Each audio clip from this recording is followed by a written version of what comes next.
Years old man. For what?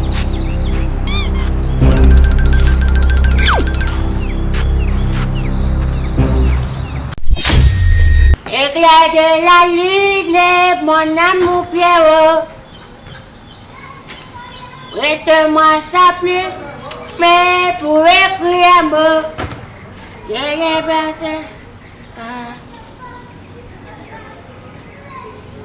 Associé, mon cher ami, je suis songeau base. Je vraiment songeau.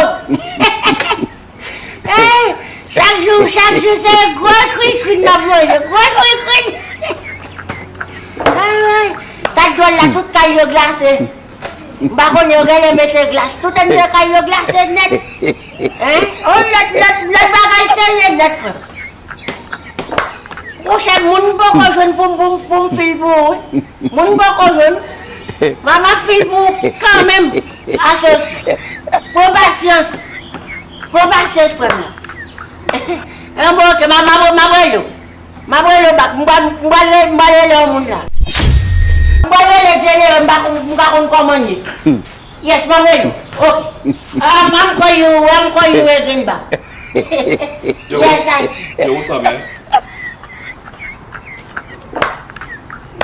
Yo, what's up, man? You don't hear when he talking to you, man? Yo, I'm looking for this girl here, man. You don't know who she is, man? I'm looking for this girl. You happen to know who she is? You understand what I'm saying? My God. Nesting. What? What you saying, man? What? What the hell are you talking about, man? No, Badon. Yo, I'm saying, do you know who Maryse is? We're married, tout le monde connaît marié. No, Maryse. Oui, ça me dit marié même. Comment on fait ça? Avec qui cherche, vous allez marié. Mais si tu marié. Yo, you don't respect dog, man. Do you respect dog, my nigga? Non, bagage là. Bagage là, mais moi, ouvert, bagage. No, bagage. Do you know who Maryse is? Oui, marié à Madame Eugénie. À Madame Eugénie mariée. I don't understand what you're saying, man. What are you saying? What? 50 cents? On got 50 cents là. You don't got the noir qui black. American. People. Man, this nigga's a fool, man. Don't you understand what I'm saying? Si me fait. I'm wasting my time with this nigga, man. Do you know who Maryse is? Maryse. Her name is Maryse. Do you know who she is? Simchel? Man. Yo, mami. Ok, maman t'entend. Maman t'entend qu'on aime galère. Son comme si l'autre dit rapide la son.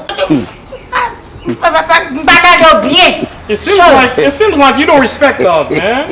You gotta have respect for a thug like me, you feel me? Respect pour chien.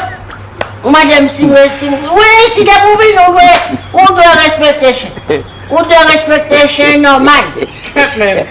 On respecte chien plus. Mais c'est pas respecter dog, non? Mais pour Maryse, man.